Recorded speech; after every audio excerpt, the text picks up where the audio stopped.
Kim Pao, magkasamang pumadyak.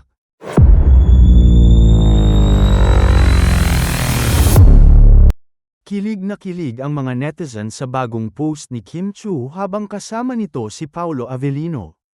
Sa nasabing post ng aktres, makikitang nag-bike ride sila ni Paolo. Kumpleto rin ang pang-bike na outfit ng dalawa. Sa nasabing ride, gamit ni Kim ang kanyang pink na road bike habang si Paolo naman ay road bike rin ang gamit. Narito ang reaksyon ng mga netizen sa ride ng dalawa.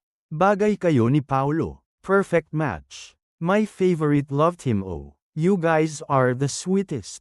Samantala, ayaw paawat ni Kim Chiu sa paghahasik ng kaseksihan sa social media lalo't nagkalat ang iba't ibang photoshoot nito habang nasa balesin at ang isa ay nasa yate.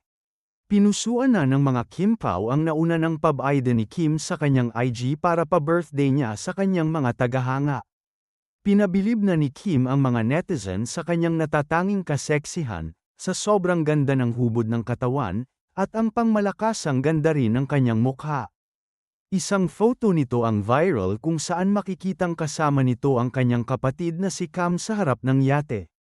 Long shot ang pagkakakuha kay Kim habang nasa pinakataas ng yate, pero mas lalong tumingkad ang world-class appeal ng kapamilya star. Sa nasabing larawan, nakasuot ng dark shade si Kim na animoy Hollywood star sa kategorya ng mga Kardashians. Nakalugay ang buhok nito na inaalon-alon ng hangin at lantad ang malapad nitong balikat at ang kurba ng kanyang katawan.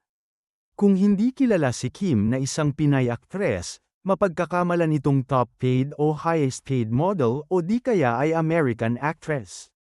Mamahalin ang itsura ni Kim sa lahat ng mga bikini shots nito lalo na sa long shot na photo sa taas ng yate. Kabog nga ni Kim ang maraming nagpictorial say ate. Lumabas talagang international star ang aura ng box office star.